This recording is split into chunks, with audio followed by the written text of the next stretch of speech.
Magandang umaga sa ating lahat. Narito ang update ukol sa maging lagay ng ating panahon.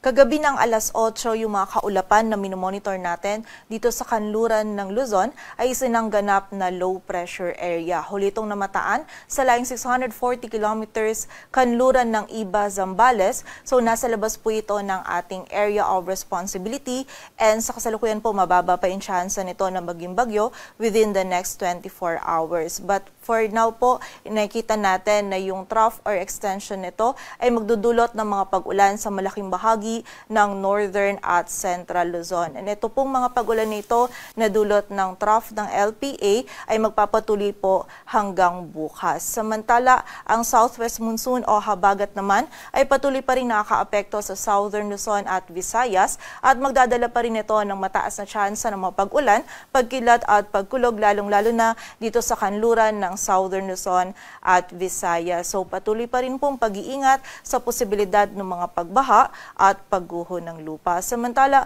bukod po dito sa LPA na minomonitor natin sa labas ng ating area of responsibility, ay meron din po tayo mga kaulapan na minomonitor dito naman sa silangan ng Luzon. So, continuous monitoring po tayo dito sa mga kaulapan nito sa posibilidad na ito ay magkaroon ng sirkulasyon at maging isang ganap na low pressure area sa mga susunod na araw. At ayon nga dito sa ating latest tropical cyclone threat potential, may kita po natin itong nasa kanluran ng Luzon.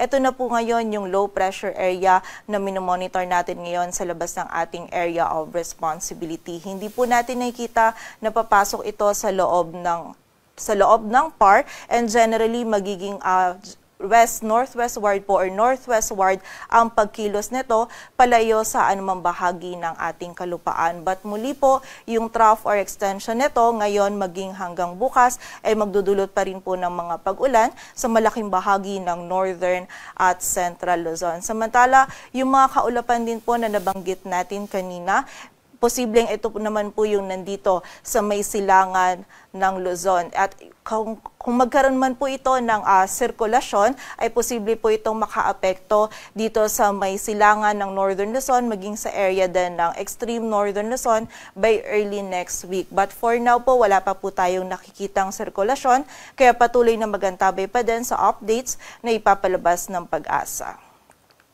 At para nga sa maging lagi ng panahon ngayong araw ng Sabado, magiging maulap po yung kalangitan, may mga kalat-kalat na pag-ulan, pagkilat at pagkulog tayong mararanasan dito sa Ilocos Region, Cordillera Administrative Region, maging dito sa Central Luzon at sa bahagi din ng Batanes at Babuyan Islands. Dulot po ito ng trough ng LPA. Posible po yung katamtaman at kung minsan ay mga malalakas na pag-ulan, kaya pag-iingat po sa mga kababayan natin dyan sa posibilidad ng mga pagbaha at pagguho ng lupa. Samantala, magiging maulap din po yung kalangitan, mataas pa rin yung chance ng mga pag-ulan, pagkilat at pagkulog dito sa bahagi ng Metro Manila, Calabarzon, Mimaropa, maging sa area din ng Bicol Region. Dulot naman po ito ng habagat. Most likely po pagsapit ng hapon at gabi, doon po natin mas mararanasan yung mga malalakas na pag-ulan, kaya patuloy pa rin pong pag-iingat sa banta ng mga pagbaha at pagguho ng lupa. And kapag tayo ay lalabas, huwag pa rin po natin kalilimutan yung mga pananggalang natin dito sa mga pag-ulan nito.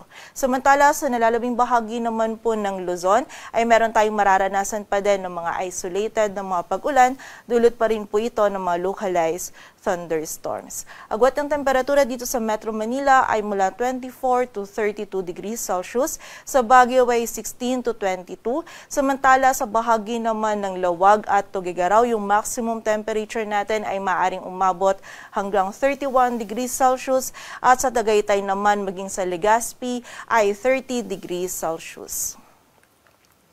Samantala sa bahagi naman ng Visayas at Mindanao, yung buong bahagi po ng Visayas, maging yung area din ng Palawan, patuloy po makakaranas pa din ng mataas na tsansa ng mga pag-ulan, pagkilat at pagulog-dulot po ito ng habagat, lalong-lalo na yan dito sa Palawan at sa area din po ng Western Visayas. Posible pa rin pong hanggang kung minsan ay mga malalakas na pag-ulan yung ating maranasan, kaya patuloy pa rin pong pag-iingat para sa ating mga kababayan, lalong-lalo na po doon sa mga patuloy pa rin nakakaranas nakaranas ng mga pag-ulan simula ng mga nakaraang araw. Samantala, dito naman sa buong bahagi ng Mindanao, magiging bahagyang maulap hanggang sa maulap po yung kalangitan. May posibilidad pa rin po tayo ng mga biglaang pag-ulan, pagkilat at pagkulog, lalong-lalo yan sa hapon at gabi, dulot ng mga localized thunderstorms. Agwat ng temperatura sa Cebu ay mula 24 to 32 degrees Celsius, samantala yung maximum temperature natin sa Iloilo, Tacloban at sa Cagayan de Oro ay maaaring umabot hanggang 31 degrees Celsius. Samantala sa Zamboanga naman at sa Davao ay 32 degrees Celsius at dito naman sa Kalayaan Islands at Puerto Princesa, ang temperatura natin ay mula 25 to 30 degrees Celsius.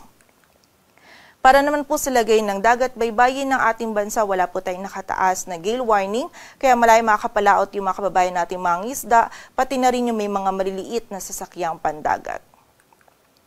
Dito sa Metro Manila, ang araw ay sisikat mamayang 5:42 ng umaga at lulubog mamayang 6:18 ng hapon. Patuloy po tayong magantabay sa updates na ipapalabas ng Pag-asa at para sa mas kumpletong impormasyon, bisitahin ang aming website pag-asa.dost.gov.ph. At para naman po sa mga pinapalabas na heavy rainfall warnings or yung rainfall at thunderstorm advisories ng ating mga regional offices, bisitahin lamang po ang aming website panahon.gov.ph. At yan po muna ang latest dito sa Weather Forecasting Center ng Pag-asa. Grace Castañeda, magandang umaga po.